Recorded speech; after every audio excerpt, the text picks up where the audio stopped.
औज़ुबिल्लाहि मिनश्शैतानिर्रजीम बिस्मिल्लाहिर्रहमानिर्रहीम। Dear student अस्सलामु अलैकुम। लास्ट लेक्चर में हमने 2.1 के बाद 2.2 के कुछ टॉपिक डिस्कस किए। अभी हम उसमें हमने किया था एक माइनर ऑफ मैट्रिक्स किया था कि कैसे मालूम करते हैं। माइनर ऑफ मैट्रिक्स में हमने कहा था कि अगर M12 मालूम करते हैं किसी मैट्रिक्स का, लेट्स से कि वो A है और A है 1 2 3 0 1 6 2 1 0, तो M12 का मतलब ये पहली रो का दूसरा एलिमेंट या पहली रो और दूसरा कॉलम ये वाला आ जाएगा। तो इसका मतलब ये है कि जिस रो में हम हैं वो रो भी छोड़ देंगे और जिस कॉलम में हैं हम वो कॉलम भी छोड़ deंगे, तो बाकी जो कुछ बच जाएगा ये 2 0 6 और 0, ये आपके पास माइनर ऑफ 1 2 हो जाएगा।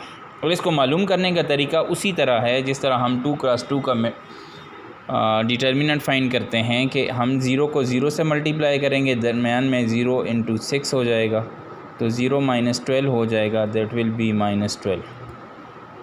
इसका तरीक़ाकार ये हो जाएगा। फिर हमने मालूम किया था कि कोफैक्टर क्या होता है। ये दोनों चीज़ें आगे इस्तेमाल होंगी, जो अभी नेक्स्ट बात जो मैं करने जा रहा हूँ। तो कोफैक्टर हम ऐसे मालूम करेंगे कि अगर हमारे पास फॉर एग्ज़ाम्पल एक मैट्रिक्स है जो हमारे पास है जी 2 3 0 1 2 0 और 3 1 और 6, ये एक मैट्रिक्स है और कोफैक्टर ऑफ फॉर एग्ज़ाम्पल हम A13 फाइंड करना चाहते हैं। तो उसका तरीका ये होगा कि हम -1 की पार ये आ जाएगा 1 + 3, क्योंकि फार्मूला हमने यही वाला पढ़ा था कि कैसे मालूम करेंगे। और हमने ये किया था, इसका कोफैक्टर का फार्मूला किया था कि Aij इज़ इक्वल टू -1 की पार I + j × M I और j हो जाएगा। ये हमने मालूम किया था। तो देखें I और j की जगह ये है तो ये ऊपर ऐड हो रहा है, इसकी जगह मैंने इसको ऐड कर लिया। और Mij का मतलब ये माइनर ऑफ है, तो माइनर ऑफ A13 का मतलब ये है कि फ़र्स्ट रो का थर्ड एलिमेंट तो ये वाला है, इसको भी छोड़ देंगे और इसको भी, तो हमारे पास रह जाएगा क्या 1 2 3 1। मैं दोबारा इस बात को रिपीट करता हूँ ताकि आपके जहन में ये वाली बात आ जाए। देखिए माइनर का मतलब ये है कि जैसे 1 2 का मतलब है कि फ़र्स्ट रो और सेकंड कॉलम छोड़ देंगे, बाकी जो बच जाएगा 2 क्रॉस 2 का मैट्रिक्स उसका हम फाइंड कर लेंगे। उसका हम फाइंड करेंगे उसी तरह डिटर्मिनेंट फाइंड करेंगे जैसे हमने 9 10 में किया है, क्योंकि we are left with only 2 cross 2 matrix. एक बात तो ये हो गई। देन नेक्स्ट हमने पता क्या करना है, अब नेक्स्ट हमने ये करना है कि -1 की पार ये 4 आ गया। देखें अब यहाँ पे Mij का मतलब है कि M13 मालूम करना है, इधर -1 की पार का मतलब ये था कि 1 + 3 किया, तो यही वाला मैंने किया। 1 3 का मतलब ये है फर्स्ट रो छोड़ दें और थर्ड कॉलम छोड़ दें, और बाकी तो हमारे पास ये बचता है, इसको क्रॉस मल्टीप्लाई करें तो 1 × 1 -3 × 2 हो जाएगा। -1 की पार 4 तो 1 ही देगा, 1 - 6 आ जाएगा, दैट विल बी -5। ये याद रखना, ये क्वेश्चन इतने इंटरेस्टिंग हैं, लेकिन इसमें जो मेन चीज़ है ना वो एक ही है, दैट इज़ अपना दिमाग आपने हाजिर रखना है बस। बाकी इन क्वेश्चन में कोई मुश्किल बात नहीं है। तो अब हम कोफैक्टर हमने फाइंड कर लिया, A13 जो है दिस इज़ कोफैक्टर 13, यानी कि कोफैक्टर 13 आपके पास -5 आएगा। उम्मीद है ये बात आप समझ गए होंगे। ठीक है, नाउ हम आगे जाते हैं कि डिटर्मिनेंट कैसे फाइंड होता है और डिटर्मिनेंट के साइन कैसे वो होते हैं, और ये सारी चीज़ें मैं आपको पहले डिटर्मिनेंट फाइंड करके बताता हूँ किसी भी मैट्रिक्स का। 1 3 2 1 0 5 6 2 1, वो कहता है कि A का डिटर्मिनेंट फाइंड करें। 1 3 2 1 0 5 6 2 1, दिस इज़ ए डिटर्मिनेंट है। अगर हम ऐसा करें कि एक्सपेंडिंग बाय रो 1, एक्सपेंडिंग बाय रो 1, हम रो 1 से एक्सपेंड करेंगे। और ये याद रखना कि जब हम रो 1 से एक्सपेंड करेंगे तो फिर हम 1, ये जो 1 into, पहला काम है 1 into, अब इस रो को भी छोड़ देंगे और इस कॉलम को भी छोड़ देंगे, बिल्कुल माइनर ऑफ जैसे हमने किया था। ये रो और ये कॉलम गया तो पीछे क्या रह गया? पीछे हमारे पास, मैं इस तरह ही लिखता हूँ, पीछे हमारे पास फिर आगे फिर और तरीके से करेंगे, और तरीके से मुराद डायरेक्ट करेंगे। फ़िलहाल मैं आपको उसी तरीके से करवाता हूँ कि ताकि आप देखें। रो 1 से किया तो पहला एलिमेंट लेंगे, उस रो को भी छोड़ देंगे और उस कॉलम को भी छोड़ देंगे। जो कुछ बचता है वो लिख लें। क्या बचता है? 0 5 2 1। अब ये देखें, पहला एलिमेंट था आपके पास A11 A12 A13 A21 A22 A23 A31 A32 A33, ये था। अब लेट से इसका नाम मैंने कोई बी शी रख लिया, कोई भी है, बी रख लिया है। अब ये याद रखें कि -1 की पार जो करेंगे, जो हमने को फैक्टर में कहा था, तो -1 की पार जो हम रखेंगे तो i + j होगा, तो 1 + 1, देखें को फैक्टर में क्या कहा था, ये i + j रखेंगे, तो i + j अगर हमने रखा तो पहला पॉजिटिव लेंगे, क्योंकि -1 की पार 1 + 1 2, अगला नेगेटिव होगा। क्यों कि -1 की पार कितनी आ जाएगी? 1 + 2, 1 + 2 माइनस आ जाएगा, इसलिए यहाँ माइनस है। लेकिन यहाँ पे आपका दूसरा एलिमेंट 3 है, 3 into, अब देखें इसमें उसमें हूँ, रो में हूँ, इसका मतलब है कि फ़र्स्ट रो भी गई और मेरे पास फर्स्ट कॉलम भी गया, ये सेकंड कॉलम गया। ऐसे ही है ना, A12 फर्स्ट रो और सेकंड कॉलम छोड़ेंगे। पीछे आपको क्या नज़र आया? मेरे हाथ के नीचे 1651, तो 1651 लिख लें, 1651। लास्ट वाला फिर देखें तो 1 + 3 पॉजिटिव साइन होगा। फिर मैं आपको साइन वाला भी वो करके बताता हूँ। तो लास्ट वाला हमारे पास /2 हो जाएगा। अब लास्ट वाले में अगर हम यहाँ पे पहुँच गए तो इसको भी छोड़ दें और इसको भी छोड़ दें, बाकी क्या नज़र आया आपको? यानी कि फर्स्ट रो को और थर्ड कॉलम को, फर्स्ट रो और थर्ड कॉलम को छोड़ने के बाद मेरे पास 1062 रह जाता है, 1062। बस इसको सॉल्व कर लें, बाकी आपका आंसर है।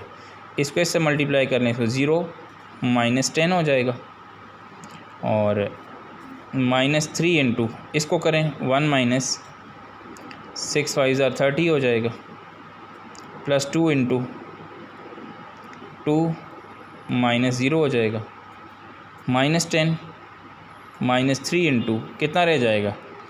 -29 रह जाएगा, 1 माइनस, और यहाँ पे कितना रह जाएगा? 2 2 4 हो जाएगा।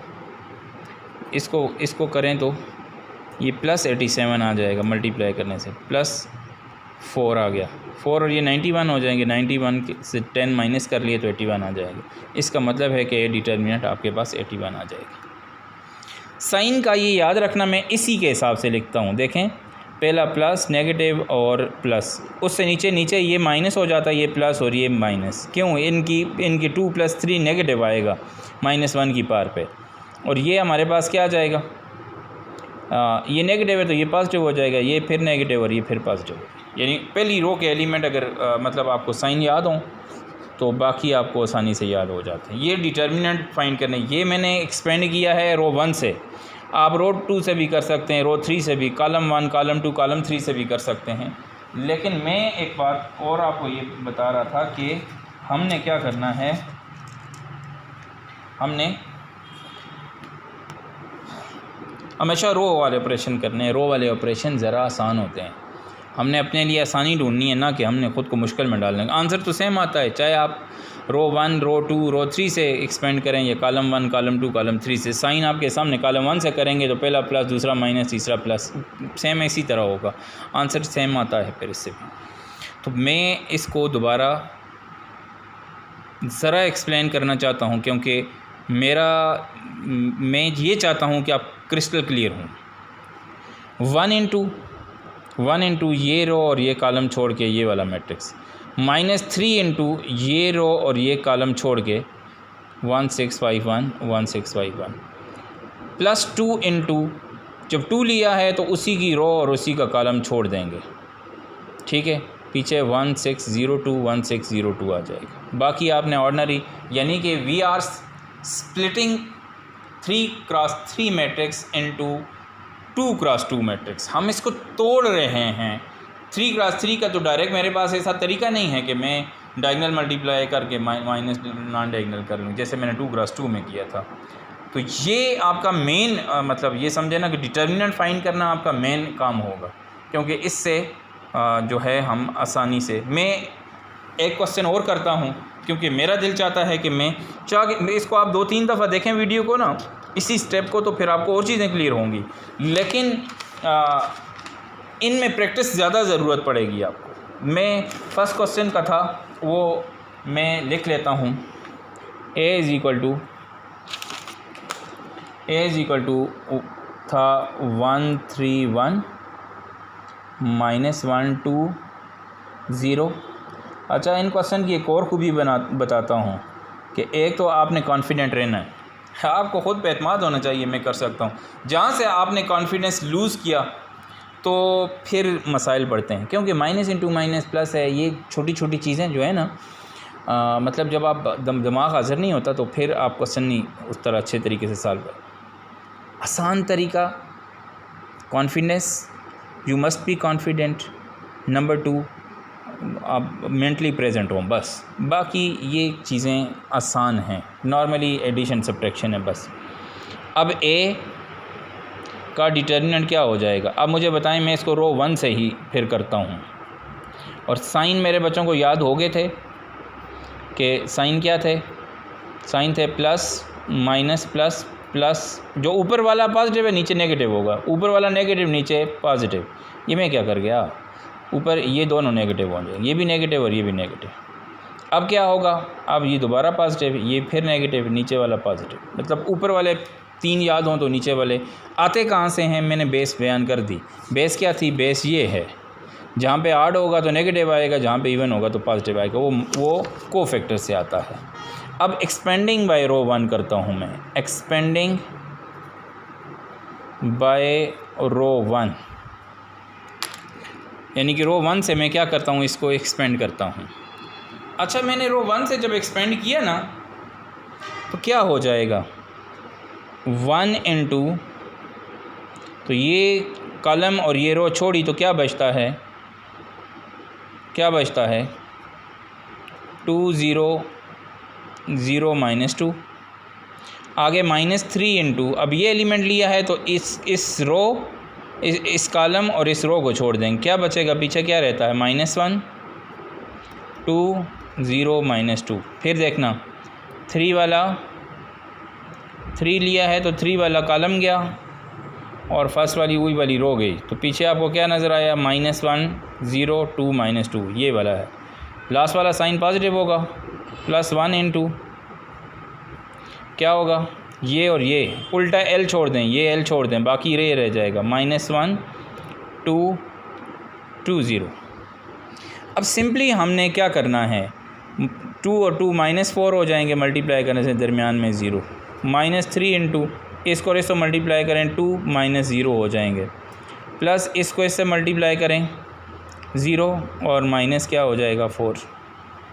अब ये -4 -6 और ये प्लस से मल्टीप्लाई किया तो -4 हो जाएगा, दिस विल बी -14 आ जाएगा।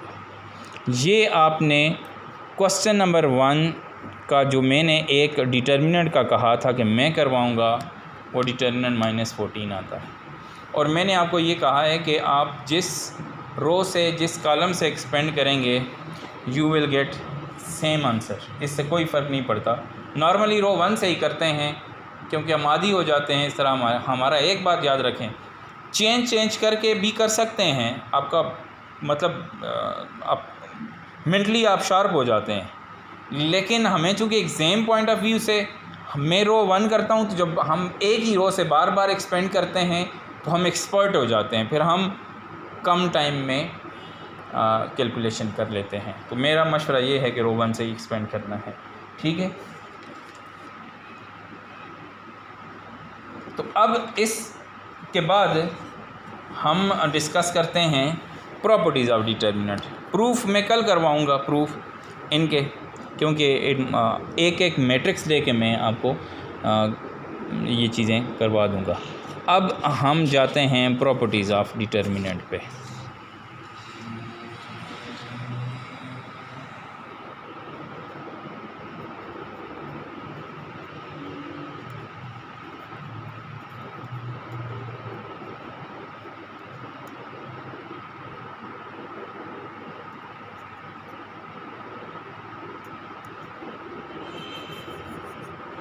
प्रॉपर्टीज़ ऑफ डिटर्मिनेंट में सबसे पहली प्रॉपर्टी ये है, इफ़ ए हैज़ 0 रो और 0 कॉलम, तो ए का डिटर्मिनेंट 0 होगा।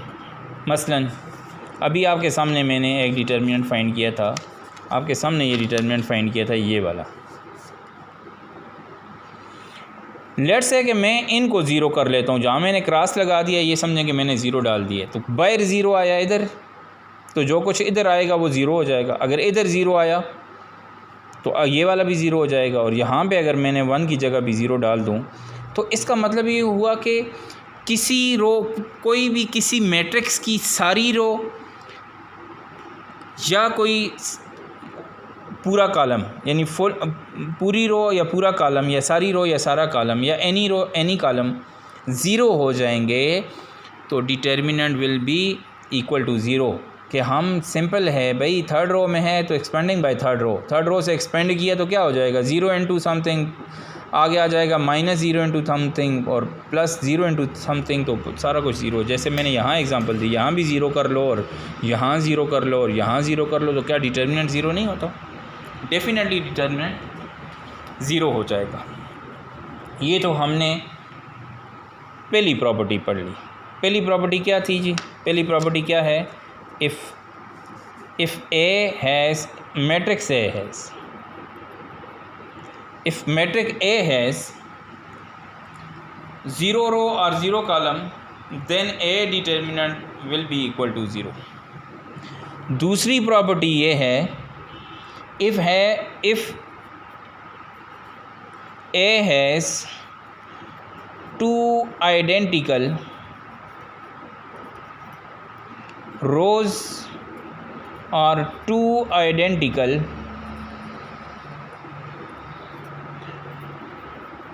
Column, then determinant of A equal to 0। जहाँ ए का लफ्ज़ है तो मैट्रिक्स है, ये याद रखना, ये ख़ुद ही ज़हन में रख लेना। अच्छा यार, तो क्या 2 रोज़ या 2 कॉलम एक जैसे होने से डिटर्मिनेंट ज़ीरो हो जाएगा? बिल्कुल ज़ीरो हो जाएगा। मैं 2x2 की, चले मैं साथ ही सॉल्व करवा दूँ, ये तो मैंने करवा दिया। देखें, मैं चलें इसकी एग्जांपल भी ले लेता हूँ कि फॉर एग्ज़ाम्पल मैं 2x2 तक ही महदूद रहता हूँ, तो इसकी कैलकुलेशन ज़रा आसान हो जाएगी। ये 3 आ गया और ये 4। देखें फर्स्ट रो है 0, तो इसको इससे मल्टीप्लाई करके इसको इससे मल्टीप्लाई करें ना, 0 इंटू 4 माइनस 0 इंटू 2, तो 0 minus 0 is equal to 0। Determinant 0 नहीं होता। 2 आइडेंटिकल रोज़ हों तो देखें, ये भी 2 3 है, ये भी 2 3 है, ये लेट्स से कि ये भी है, ये है, तो ए का डिटर्मिनेंट हमने मालूम किया, तो क्या आएगा? 3 2s are 6 minus 3 2s are 6, 0।